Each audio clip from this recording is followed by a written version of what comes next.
A very good morning to one and all. This is Dr. Jyotirmay, consultant gynecologist and fertility specialist from Avira Hospital. So in the last video, we have discussed about first trimester bleeding, and now we are going to discuss about the second and third trimester bleeding.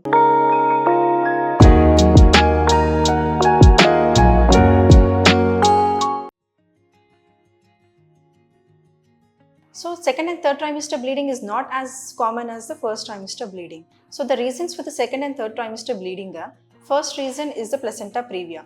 In case of placenta previa, normally the placenta should get implanted in the upper segment of the uterus. But what happens in placenta previa is that the placenta gets implanted in the lower segment of the uterus. So the placenta will be in between the baby head and the cervical opening. So we are having different grades of this placenta previa. So depending upon the grading, the severity also varies. So when the placenta covers the os completely, so we call it as 0 degree. So it is a very severe condition. So as the grade increases, the severity decreases. So how the patient presents to us? The patient will be having painless vaginal bleeding. So for example, the patient might go to bed in the night, and when she wakes up in the morning, she finds herself in the pool of blood. So she'll not be having pain, but she'll have a severe bleeding. So this is the complication for the placenta previa.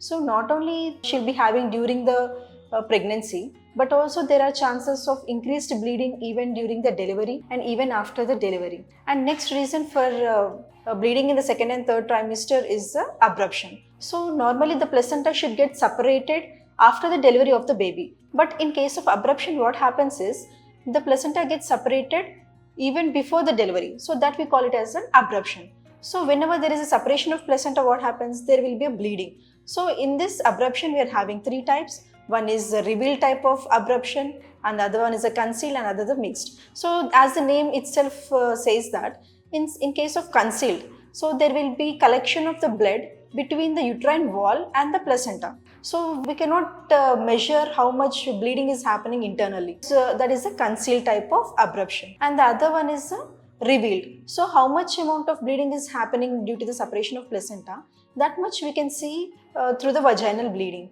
And the other one is a mixed type. So some amount will be concealed and some amount of bleeding we can see. So the patient will be giving a history of severe bleeding and passage of clots and severe pain. Even the abdomen will be very tense. So not only the baby blood supply is affected, even the mother coagulating factors are affected, and there are chances of mother landing up into the renal failure, and it is a very serious condition. And the other thing is the vasa previa.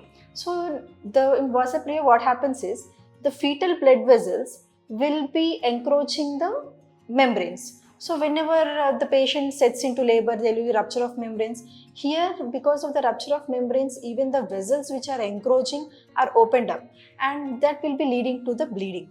So in such condition here, the bleeding is from the fetal side. It is a very grievous condition for the fetus. And the next condition where we can see the second and third trimester bleeding is uterine rupture. In case of uterine rupture, we can see in the patient having one previous section. So whenever she's not having a proper consultation to the gynecologist, there are chances of the scar which is present previously on the uterus to rupture because of the growing fetus. And even that is a grievous condition. Within a span of like 20 minutes, we have to take up the case. So this is the other cause for vaginal bleeding. And the other cause for vaginal bleeding is that it's a normal vaginal delivery. So in case of this normal vaginal delivery, what happens is the initial changes which happens in the cervix. So there will be the mucus plug, as I told you that in the pregnancy, the uterus and the cervix is having increased amount of blood supply. So whenever the cervical changes are there, whenever there is a cervical dilatation, the blood vessels open up and they will be mixed with this cervical mucus, and we call it as a show. So how can we differentiate these conditions is by examination.